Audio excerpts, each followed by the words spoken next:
Assalamualaikum warahmatullahi wabarakatuh. Video ini adalah video pengganti mata kuliah untuk teknik dan manajemen sistem irigasi. Dalam kuliah ini adalah topik yang pertama, yaitu penjelasan tentang secara umum bagaimana sistem jaringan irigasi untuk irigasi permukaan. Nah, topik keduanya itu adalah desain untuk sistem irigasi yang sebenarnya telah kita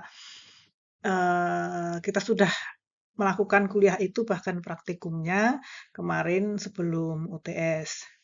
Kemudian setelah itu akan ada pengelolaan sistem jaringan irigasi untuk irigasi permukaan. Nah, ini kuliah sebagai pengantar kira-kira pengenalan untuk sistem jaringan irigasi. Jadi di sini kita awali dengan beberapa pengertian. Yang pertama tentang jaringan irigasi itu sendiri, itu ada, jadi kalau jaringan irigasi itu adalah fisik ya, fisik dari eh, sistem irigasi. Jadi dia ada saluran, ada bangunan pelengkap, dan itu adalah satu sistem atau satu kesatuan.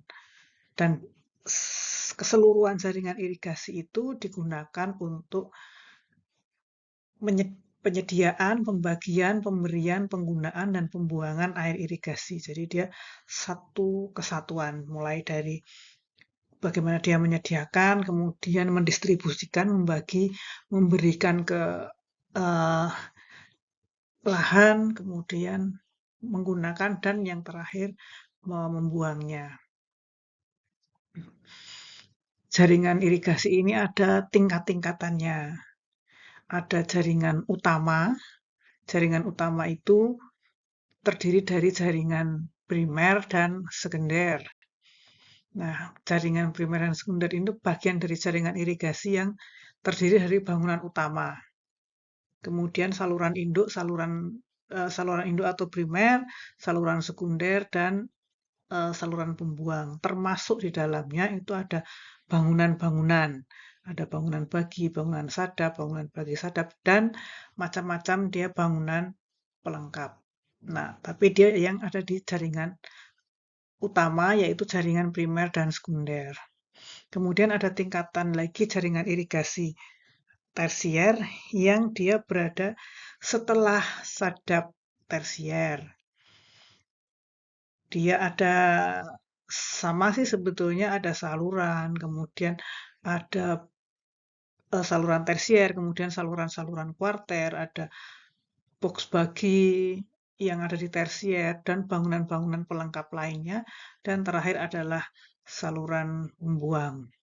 Kemudian ada jaringan irigasi desa, ini jaringan irigasi yang biasanya tidak besar, tapi yang jelas dia dibangun dan dikelola oleh masyarakat atau pemerintahan di desa.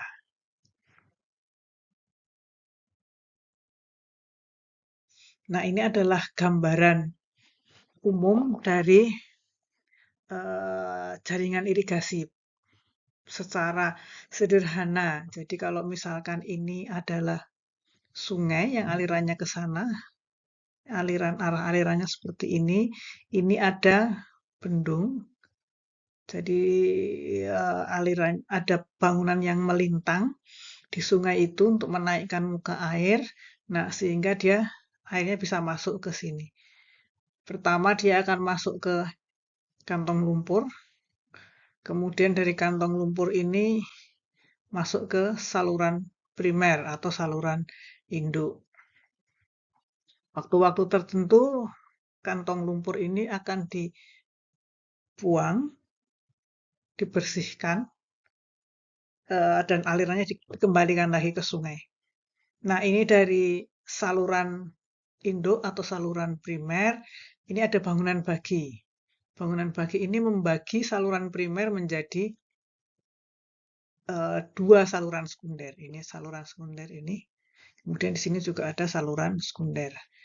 Nah, di sini ada juga lagi bangunan bagi sadap. Bangunan bagi sadap ini membagi saluran sekunder ini menjadi 2 saluran sekunder lagi dan ada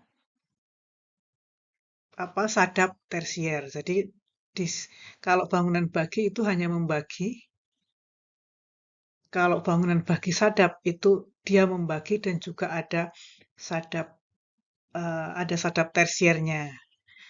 Nah, di sini ada juga bangunan-bangunan sadap yang lain. Nah, kalau sudah masuk ke tersier, dia ada saluran-saluran pembawa tersier, kemudian ada box-box bagi tersier. Ini satu kesatuan lahan ini yang memperoleh air dari satu sadap, dia disebut dengan satu petak tersier. Jadi ini ada beberapa petak tersier. Di sini ada ini petak tersier juga, ini petak tersier juga. Nah, ini jaringan irigasi yang pada umumnya. Nah, dari petak-petak tersier ini jika ada kelebihan air, dia akan masuk ke saluran-saluran yang ini nanti akan ini masuk ke saluran ini masuk ke saluran yang di sini, dan dia akan masuk ke saluran alamiah, saluran pembuang alami atau saluran drainase yang nantinya akan membuang kelebihan air ini ke sungai utama. Nah, ini kira-kira gambaran sederhana dari bangunan jaringan irigasi. Ada jaringan yang lebih simpel dari ini, tapi ada juga yang dia lebih besar dan lebih complicated. Nah, kalau jaringan irigasi itu adalah fisik ya, jaringan irigasi itu fisik atau infrastruktur. Jaringan irigasi itu terdiri dari infrastruktur atau fisik. Jadi yang kelihatan secara fisik ada saluran, ada bangunan dan sebagainya yang dia merupakan satu kesatuan. Tapi kita juga ada istilah daerah irigasi. Kalau daerah irigasi itu satu kesatuan lahan yang mendapat air dari satu jaringan irigasi. Jadi kalau kita lihat yang di sini, ini adalah ini namanya skema bangunan. Skema bangunan ini menggambarkan infrastruktur atau jaringan irigasi. Sedangkan yang di sini itu adalah peta jaringan irigasi. Kalau di skema itu tidak nampak ada skala, dia hanya menunjukkan urut-urutan bangunan dan belum tentu dia arah beloknya itu juga sama seperti di lahan yang asli atau di peta, dia hanya menunjukkan urut-urutan dari bangunan-bangunan atau infrastruktur. Kalau daerah irigasi ini ada peta, jadi dia biasanya berskala dan arahnya dari saluran ini seperti yang ada di lapangan atau yang ada di peta. Jadi peta adalah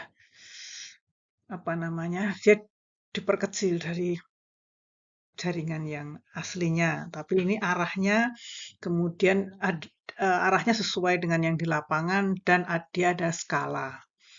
Nah, dia menggambarkan lahan-lahan ini yang diairi oleh jaringan irigasi ini. Jadi ini jaringan irigasi, dia mengairi lahan-lahan ini. Nah, satu set dari lahan ini dia disebut dengan satu daerah irigasi.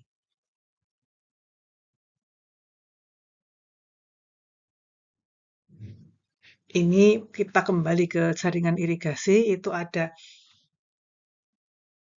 beberapa macam jaringan irigasi kita tadi sudah bicarakan, ada jaringan primer, sekunder, kemudian tersier.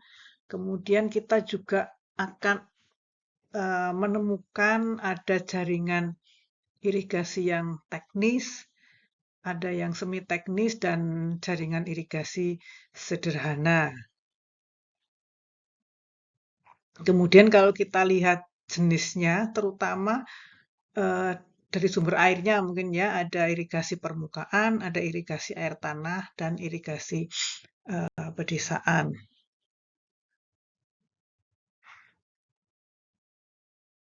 Sekarang kita bahas satu persatu macam-macam jaringan irigasi tadi. Kalau jaringan irigasi primer itu ada yang di sebelah sini. Bagian ini dia terdiri dari bangunan utama. Jadi di sini ada bendungnya. Bangunan utama, bangunan pengambilan, kemudian ada saluran induk atau saluran primernya dari sini sampai ke sini, kemudian ada saluran pembuangan yang saluran primer, kemudian ada bangunan bagi atau bangunan bagi sadap atau bangunan sadap. Jadi ini ada bangunan sadap, ini ada bangunan bagi, mungkin ada bagi sadap, dan bangunan-bangunan pelengkap yang ada di sini. Jadi nanti kita akan lihat ini apa di bagian lain dari kuliah ini. Kemudian ini adalah jaringan irigasi primer ya, jadi yang bagian ini. Kemudian setelah dia masuk ke bangunan bagi, ini akan dibagi menjadi saluran sekunder. Nah, di saluran sekunder ini kita sebut ada jaringan irigasi sekunder. Nah, jaringan irigasi sekunder ini yang ini, dia ada saluran sekunder, kemudian ada saluran pembuangannya, kemudian ada bangunan bagi juga atau bangunan bagi sadap. Nah, ini adalah bangunan bagi sadap karena dia ada saluran sekunder dibagi menjadi dua. Jadi kalau saluran sekunder dibagi itu tidak menjadi saluran tersier, dia tetap saluran sekunder. Jadi dia ada saluran sekunder dibagi menjadi dua saluran sekunder, dan kebetulan di sini ada yang sadapnya. Jadi dia ada bangunan bagi sadap. Kalau dia tidak ada bangunan sadapnya, dia hanya disebut dengan bangunan bagi. Kemudian ada bangunan-bangunan pelengkap yang lain. Nah, kalau di jaringan tersier ini ada infrastruktur jaringan irigasi yang berfungsi menyediakan air irigasi di petak tersier. Jadi di bagian yang tersier. Setelah masuk ke sadap dia ada saluran tersier. Dan kalau dia dibagi dia ada saluran kuarter. Kemudian ada box tersier, box kuarter. Jadi yang di dalam satu jaringan tersier. Jadi dia di dalam peta ini ada saluran-saluran yang berwarna biru ini, bukan yang orange ya, yang biru yang muda.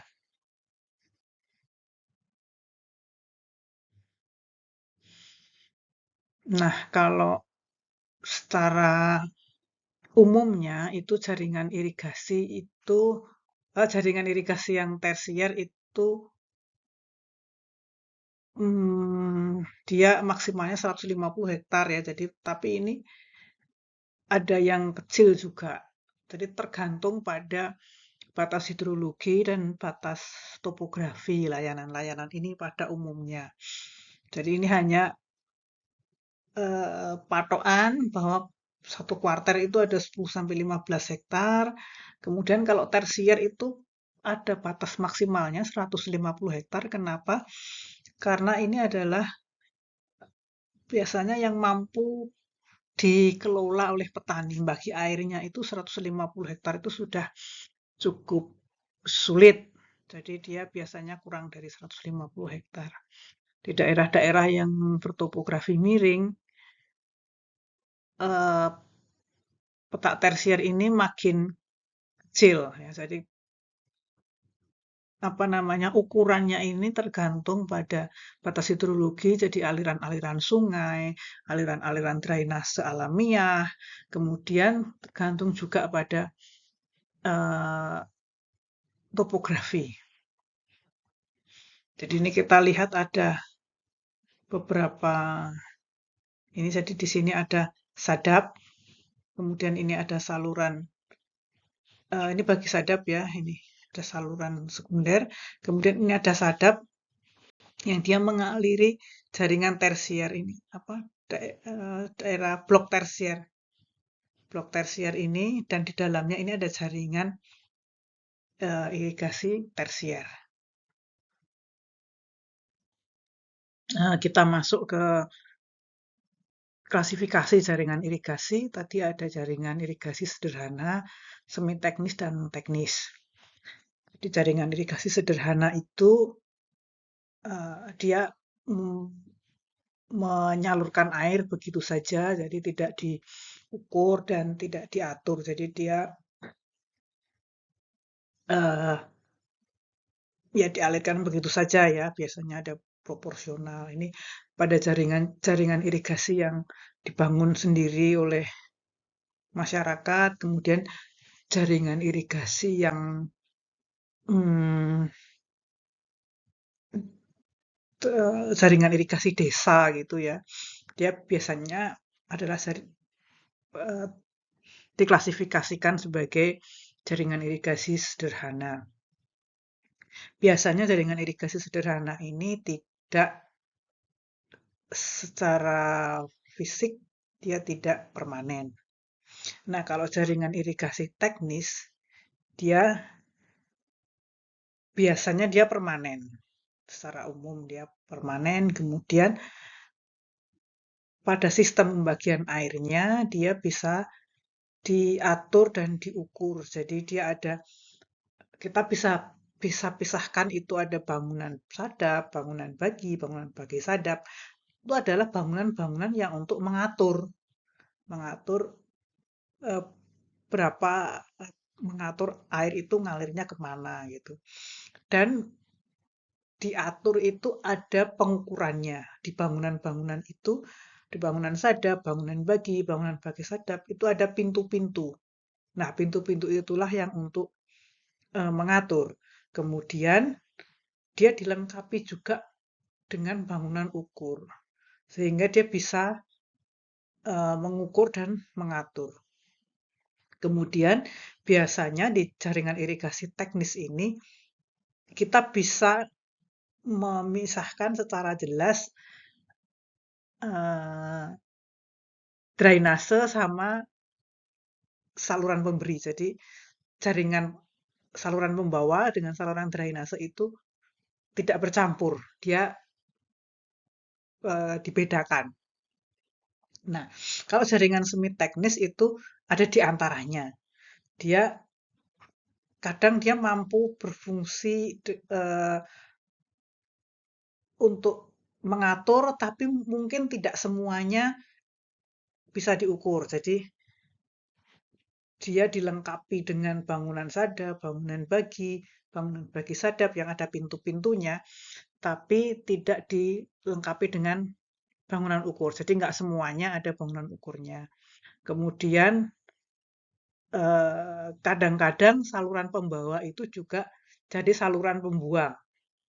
Jadi dia saluran pembuang dari suatu tempat, dia masuk ke saluran pembawa di bagian lain dari DI itu. Nah, itu nyampur. Jadi saluran pembawahan dan saluran pembuang nggak misah.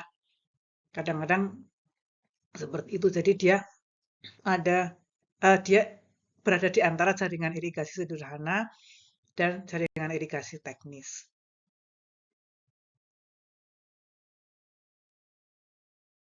Nah, ini secara simpelnya seperti ini, jaringan irigasi sederhana, dia tidak mengatur maupun mengukur, kemudian saluran pembawa dan pembuang itu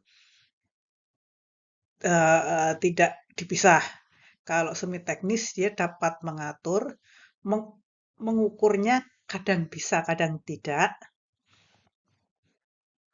Dan saluran pembawa dan pembuang itu kadang-kadang dia tidak dipisahkan. Kemudian kalau jaringan irigasi teknis, dia bisa mengatur, bisa mengukur, dan kita bisa jelas membedakan mana yang saluran pembawa, mana yang saluran pembuang. Jadi biasanya seperti ini, misalkan ini ada sadap, dia ada pintu, pintu ini mengatur. Nah, di sini ada dilengkapi dengan bangunan ukur. Sehingga berapa yang dibuka atau ditutupnya pintu ini, itu akan terlihat dampaknya di hilirnya. Jadi, oh oke, baiklah, sudah cukup gitu. Jadi tidak dibuka lagi atau oh perlu dikurangi gitu. Itu terlihat dari debit yang ada di sini. Ini bukaan pintunya diatur sedemikian rupa.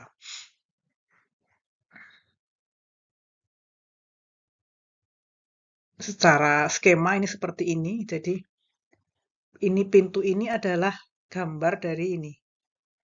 Kemudian ini bagian yang ini bangunan pengukur ini adalah yang ini dia, jadi ada saluran yang ke arah sana.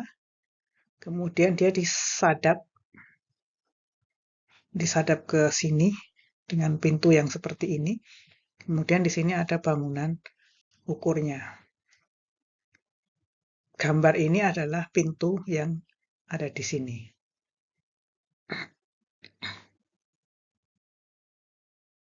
Nah, kalau kita lihat bangunan jaringan irigasi desa, dia ada sungai, kemudian disadap saja, dan ini sungai utamanya, kemudian ini disadap saja dan dia ngalir. Dia dikelola oleh masyarakat, dibangun, dikembangkan sendiri oleh masyarakat. Sederhana saja, tidak tidak ada bangunan yang complicated gitu. Biasanya pembagian-pembagian di sini di jaringan irigasi desa ini biasanya dibagi secara proporsional. Jadi ada bangunannya yang membagi dia secara proporsional. Misalnya kalau kita lihat di Subak yang aslinya itu, di Subak yang asli itu ada apa namanya kalau kita dia akan memisah gitu. Jadi kalau sudah masuk ke saluran kemudian ada dibagi. Nah, bangunan baginya itu tidak ada pintunya. Dia hanya takian-takian begitu saja. Nah, itu yang lebarnya apa namanya takian, lebarnya lubang-lubang itu dia sesuai atau proporsional terhadap luas layanan yang diairi masing-masing. Nah, kalau daerah irigasi yang semi teknis dia bisa seperti ini. Ini daerah irigasi yang sederhana. Jadi dia masuk, kemudian dia di dalam saja dialirkan begitu saja. Kalau daerah irigasi yang semi teknis, ini dia masuk, dia bisa ada bangunan-bangunannya, eh, bagi, kemudian dia sadap, tapi tidak semuanya bisa mengukur. Sehingga kadang-kadang ini ada, kalau yang apa namanya, hijau ini adalah tanaman yang padi, kemudian yang coklat ini adalah tanaman yang palawija atau yang lain.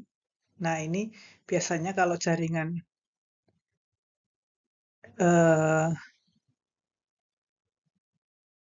jaringan irigasi yang semi teknis ini makin ke hilir, makin nggak bisa ditanami padi. Jadi dia di sini nggak bisa ditanami padi semua.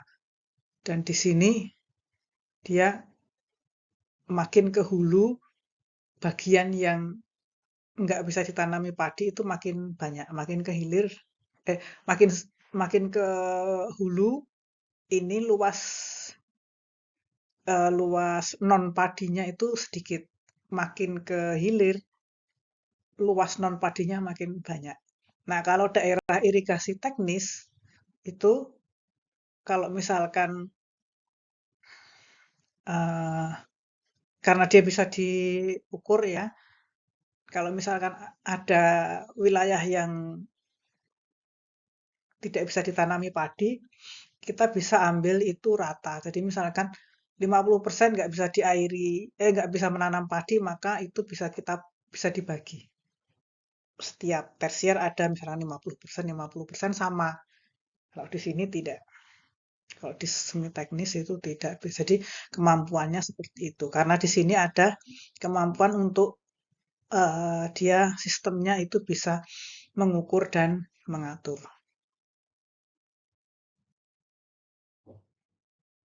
Nah, berikutnya kita lihat komponen yang ada di jaringan irigasi. Jadi dia ada bangunan, ada saluran pembawa, saluran pembuang, dan ada petak tersier.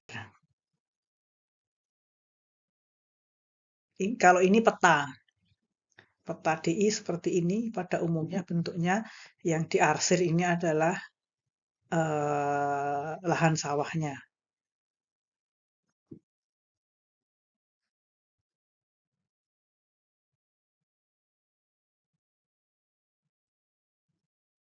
Nah, kalau skema jaringan tadi kita sudah melihat skema bangunan.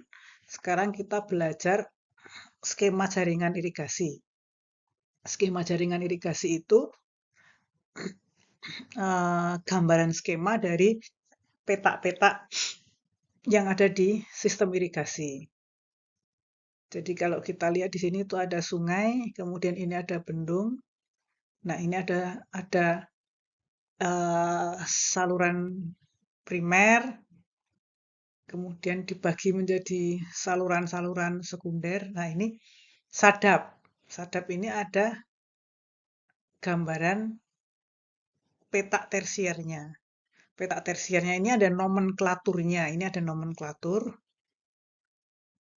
Nama petak tersiernya, kemudian ada luas layanan dan debit debit maksimal yang bisa dialirkan ke sini. Ini jadi di dalam skema jaringan irigasi ini tidak ada skala, dia adalah simplifikasi dari posisi-posisi dari petak tersier. Jadi ini kita lihat ini ada petak tersier yang ngambil langsung dari sungai, ada petak tersier yang ini ngambil dari sadap dari sekunder. Ini juga sadap-sadap, ini bangunan bagi ada ini ada saluran sekunder, kemudian ini sadap-sadap, ada sadap ke tersier. Ini ada bangunan bagi yang membagi menjadi 3 saluran sekunder lagi, dan masing-masing ada sadapnya. Dan ini adalah informasi di sini, itu ada 3 informasi, kode petak tersier atau nama atau kode biasanya ini, kode petak tersier, berapa luasannya, dan berapa debitnya. Nah, kalau apa namanya, nomenklatur dari saluran dan bangunan-bangunan ini, dia ditentukan dengan saluran itu ada namanya, kemudian eh, bangunan itu diberi kode. Jadi yang di- diberi kode B, kemudian mengambil 2 huruf sebagai apa namanya, kode bahwa dia ada di saluran itu. Jadi misalkan ini ada saluran ini aja, saluran sekunder Kebun Agung, maka dia BKA. BKA, kemudian dia ada BKA ini diberi nomor mulai 1, ini harusnya 1, ini BKA 2A ini mungkin ada sesuatu yang salah ini. BK 1, BKA 1, BKA 2, BKA 3. Gitu. Jadi bangunan yang diberi nomor 1, 2, 3 dan seterusnya itu adalah bangunan pengatur. bangunan sadap, bangunan bagi, atau bagi sadap. Jadi dia diberi kode B, kemudian 2 huruf dari nama salurannya, kemudian angka. Angka itu menunjukkan urutan di dalam saluran itu. Nah, bangunan-bangunan lain yang berada di antara bangunan sadap satu dan jadi bangunan pengatur yang satu dengan yang lain itu diberi kode huruf A, B, C, huruf kecil. Jadi misalkan di antara ini ada, kita lihat yang ini ya, ada saluran sekunder Babalan, ini BKB, antara BKB 1 dengan BKB 2, misalkan ada jembatan atau ada gorong-gorong, itu dia akan diberi nomor BKB 1A, BKB 1B. Jadi makin ke hilir dia makin banyak hurufnya, A, B, C dan seterusnya. Itu nomor kodenya, nomor kode untuk bangunan. Nomenklatur ya, namanya nomenklatur. Kemudian kalau petak tersier itu diberi kode atau nomenklatur mengikuti nama sadapnya ditambah dengan arahnya. Jadi arahnya itu ada kanan dan kiri. Jadi misalkan kita lihat ini, saluran sekunder Babalan ini ada BKB 1, BKB 2, BKB 3, BKB 4.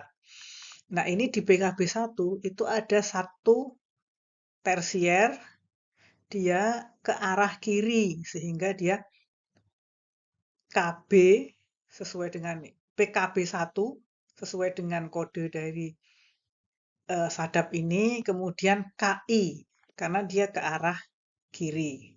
Kalau yang di ini saluran sekunder apa gedongan ini diberi nama BKG, BKG 1, BKG 2, BKG 3, BKG 4. Ini dari BKG 1 dia ada sadapnya ke arah kanan, sehingga dia BKG, jadi dia di kode tersiernya itu adalah KG 1 KA. KA itu kanan, KI itu kiri. Kalau ada yang dua ke arah kanan dan kiri, misalkan di sini itu ada BKP 1, nama bangunan sadapnya, itu yang ke kiri itu KP 1 KI, yang ke kanan itu KP 1 KA.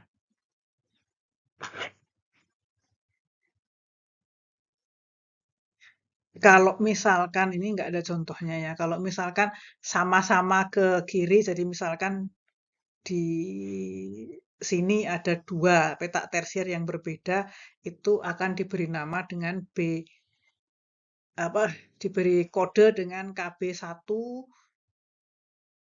KI 1, KB 1, KI 2. Jadi kalau misalkan sama-sama ke kiri atau sama-sama ke kanan, itu nanti ada tambahan lagi 1 digit angka lagi.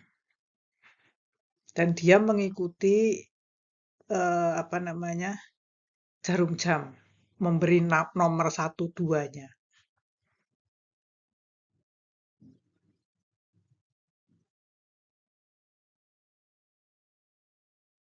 Nah, ini jaringan irigasi yang sama dengan yang tadi.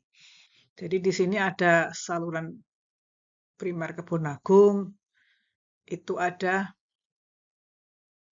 ini ada bangunan bagi tadi, di sini ada eh, bangunan-bangunan yang lain ya. Nah, ini diberi nomor ABC. Dari ini BKA 1, jadi ini BKA 1A gitu. Kemudian yang ke arah sana itu ada yang ke arah sana ini ada BKK, saluran sekunder kolor, jadi dia BKK. Ini BKK 1. Nah, di sini ada jembatan, ada gorong-gorong, itu diberi nama BKK 1A, 1B, 1C gitu ya. Sampai ke BKK 1. Nah, dari BKK 1 ke BKK 2 ini ada BKK 2A, BKK 2B, BKK 2C gitu.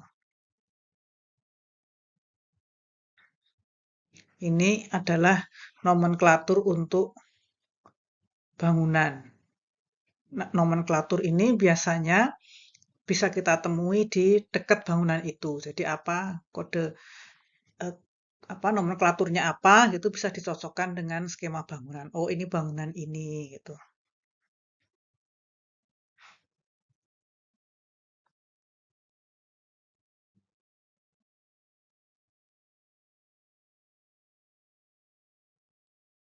Nah, ini di sini ada peta dan skema jaringan ini biasanya yang berada ada di Jawa Timur. Jadi dia pakai FPR. Kalau umumnya pakai ini debit rata-rata. Jadi di sini apa namanya peta tersiernya dan nomenklaturnya seperti ini ada dua. Ada yang menunjukkan luas apa kode, kemudian luas baku, luasnya baku sawah berapa, kemudian debit rata-rata. Kemudian ada FPR-nya. Kalau di Jawa Timur itu ada FPR-nya. Berapa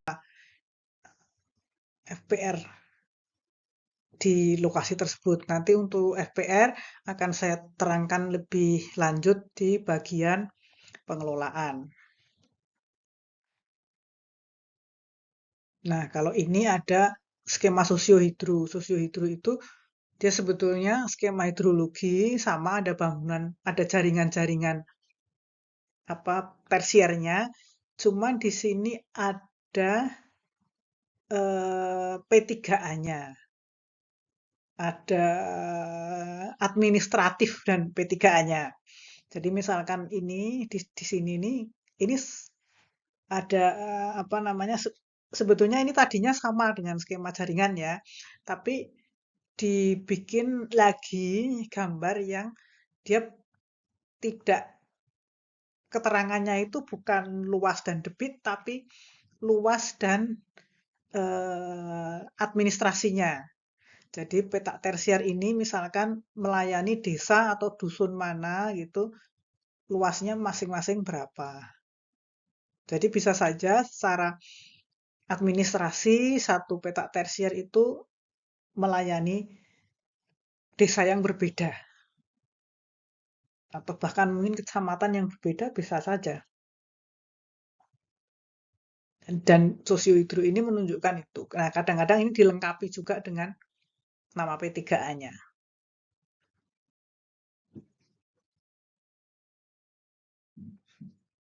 Nah, sekarang kita lihat yang ada di dalam jaringan irigasi itu ada macam-macam saluran ya. Ada macam saluran, kita sudah membicarakan ada saluran induk atau saluran primer, kemudian ada saluran sekunder, saluran tersier, dan ada kuarter. Tapi kita juga bisa tadi membedakan fungsi saluran itu saluran pembawa atau saluran pembuang. Nah, satu lagi ada dari konstruksinya, kita akan melihat bahwa saluran itu ada saluran tanah dan ada saluran dengan pasangan atau lining. Jadi dia sudah diberi eh, apa namanya konstruksi dari eh, pasangan ya. Kadang pasangan itu bisa pasangan batu, bisa dari bata, bisa beton gitu ya. Jadi macam-macam. Tapi yang jelas sudah bukan eh, tanah asli. Nah, kalau bangunan ini ada macam-macam bangunan irigasi ya. Jadi suatu bangunan yang direncanakan di sumber air atau di saluran irigasi. Jadi memang dibuat, memang direncanakan. baik itu di sumber air maupun dia di saluran. Fungsinya apa? Dia bisa mengalirkan air atau membuang atau untuk keperluan lain. Jadi ada macam-macam bangunan irigasi. Pada umumnya dia ada kategorinya. Kategori utamanya itu ada 3. Nanti kita akan lihat satu persatu. Ada bangunan utama. Bangunan utama itu bangunan pengambilan ya, bisa bendung, free intake atau pengambilan bebas, kemudian waduk atau embung, kemudian mungkin pompa. Terus ada bangunan yang tadi saya sebut sebagai bangunan pengatur. Itu bangunan bagi atau bangunan sadap. Jadi ada bangunan bagi, bangunan bagi sadap, box-box tersier, box kuarter. Kemudian di luar selain kedua bangunan ini, bangunan utama sama bangunan pengatur, itu ada bangunan pelengkap. Misalkan talang, sipon, gorong-gorong, gorong-gorong silang, bangunan terjun, got miring, pelimpah samping, eh, masukan pembuang ya, drain inlet, jembatan orang, tempat tangga cuci, kemudian tempat mandi hewan, ini bangunan pelengkap. Jadi kalau bangunan utama dia memang fungsinya menyediakan air. Kalau bangunan pekatur, bangunan bagi sadap ini dia lebih berfungsi untuk membagi, mengatur. Kalau bangunan pelengkap ini sebetulnya dia tidak berfungsi mengatur, tapi dia harus ada untuk kelancaran eh, jaringan irigasi itu bekerja maupun kelancaran aktivitas lain agar tidak saling mengganggu dengan ya tetap sama-sama bisa jalan ya dengan jaringan irigasinya. Kita akan lihat satu-satu. Nah, ini ada bangunan. Contohnya ya ada bangunan utama, bangunan bagi dengan bangunan ukurnya. Kemudian ada bangunan ukur, kita lihat untuk bangunan utama, ini yang kita lihat di gambar sebelumnya tadi seperti ini. Ini adalah bangunan bendung tetap. Bendung tetap itu ada gambar seperti ini. Yang jelas ini ada ini. Bangunan yang melintang sungai. Kemudian ada ini. Ini simbolnya di gambar-gambar. Bentuk fisiknya mungkin seperti ini. Ini adalah bangunan bendung. Nah, kalau yang seperti ini tidak ada bangunan yang melintang sungai. Jadi dia ngambil saja seperti ini ya. Tadi sudah ada ini gambar ini. Air sungai langsung dibelokkan begitu saja. Tanpa di sini ada bagian yang melintang sungai. Ini adalah free intake.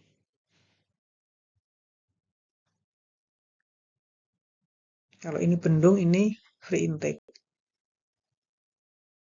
Kemudian ini ada bendung yang lain lagi, ini adalah bendung gerak. Bendung gerak itu ini. Jadi dia membendung dengan bukan badan bendung yang tetap, tapi dengan pintu-pintu, dengan beberapa pintu. Di sini ada banyak pintu. Kalau dia tertutup, dia akan berfungsi sebagai bendung, menaikkan muka air. Tapi kalau pas banjir atau debit sungainya naik, dia dibuka supaya airnya airnya melaju terus ke hilir, tidak meluap ke kiri ke kanan. Simbolnya seperti ini. Jadi dia ada sama seperti bendung tetap tadi, tapi dia ada kayak menggambar sekat-sekat itu ya di penampangnya.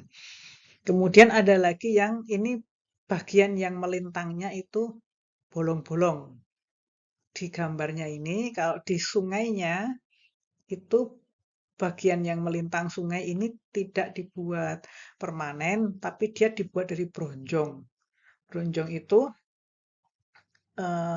anyaman kawat gitu, yang diisi dengan batu. Kemudian dipasang dia melintang sungai.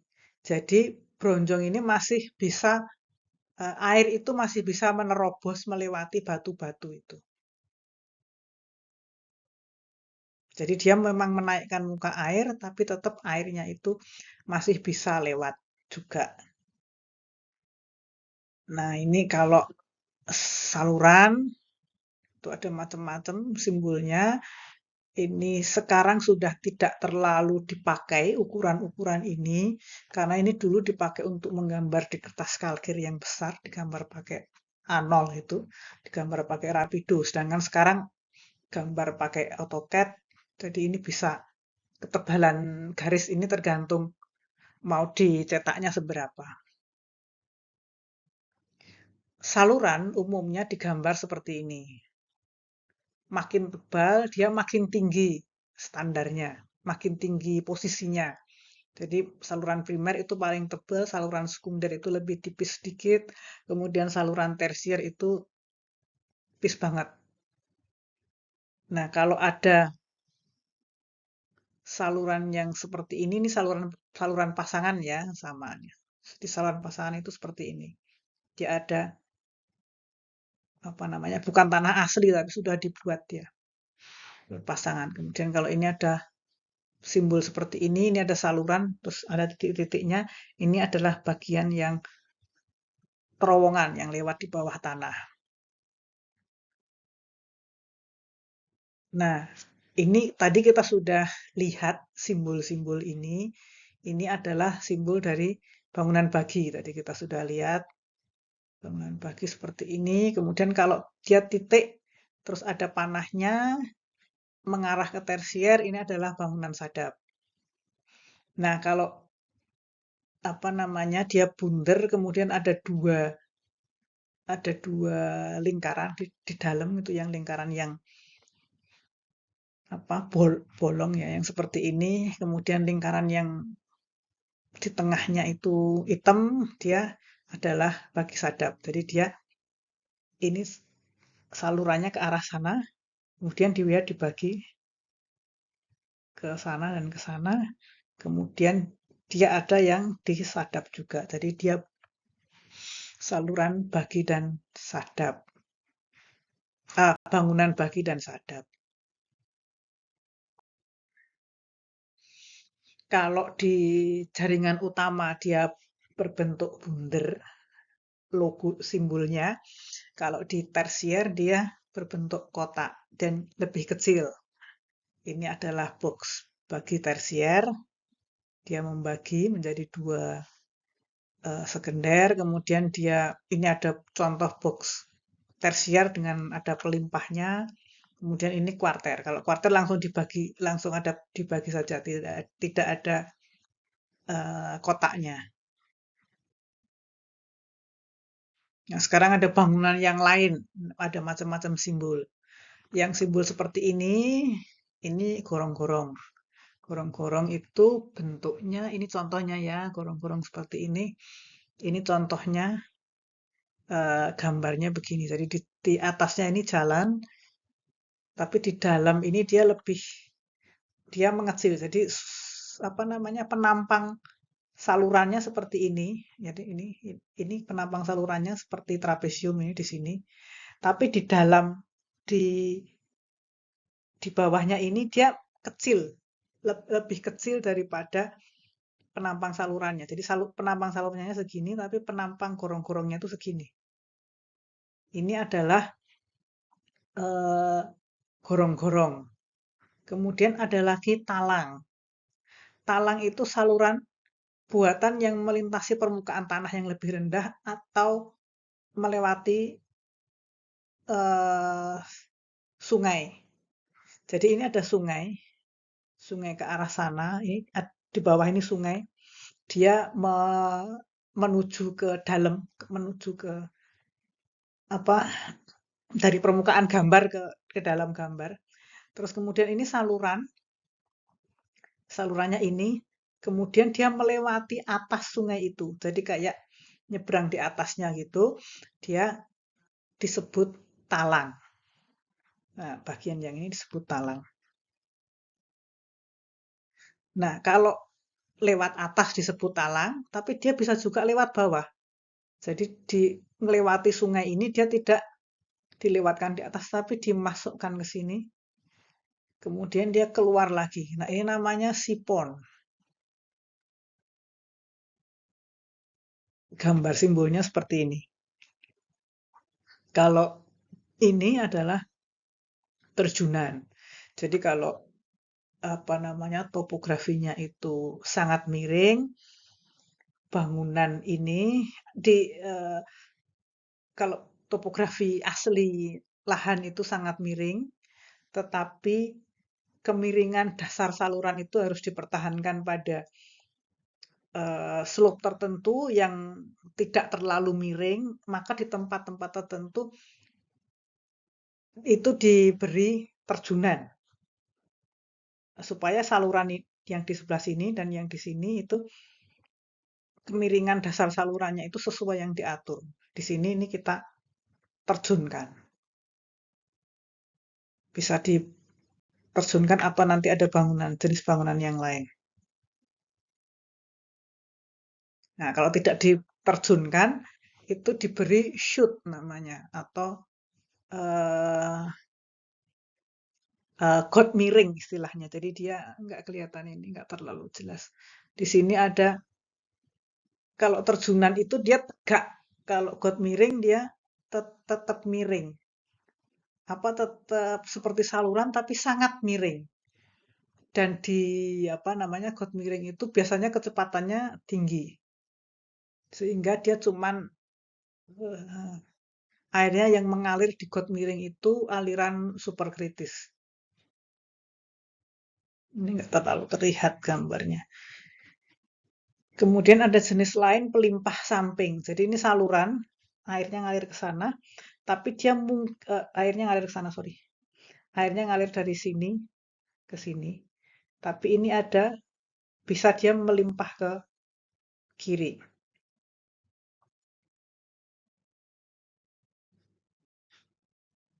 Ini namanya pelimpah samping. Jika ini berlebih, dia akan melimpah ke samping.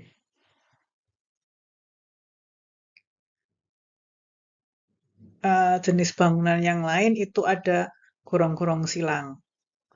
Jadi kalau gorong-gorong tadi biasanya dia di bawah jalan, misalkan kalau gorong-gorong silang ini dia mengalirkan air di bawah saluran lain, saluran pembuang atau saluran pembawa yang lain. Nah, ini ada drain inlet. Drain inlet itu ini sebetulnya salurannya ini, tapi di atasnya ini di lahan yang lain dia ada sawah yang kalau membuang dia masukkan ke saluran pembawa ini. Ini bagian ini disebut drain inlet. Kemudian ada bangunan yang lain itu jembatan. Ini adalah jembatan kalau di atas saluran ada bangunan seperti ini dia disebut jembatan, simbolnya begini. Kalau jembatannya hanya kecil, jembatan orang, dia simbolnya seperti ini. Kemudian ada bangunan yang lain, itu misalkan ada tempat mandi hewan. Kalau apa namanya orang mandikan sapi, mandikan kerbau itu dia turun dari bagian ini. Ini adalah tempat mandi hewan, sehingga dia tidak nginjak-nginjak bagian yang tanggul salurannya, tapi dia turun dari tempat tertentu yang itu sudah diperkirakan kekuatannya untuk dilewati hewan. Jadi memang tempat untuk mandi, untuk apa namanya masukkan hewan ke saluran kalau mau dimandikan.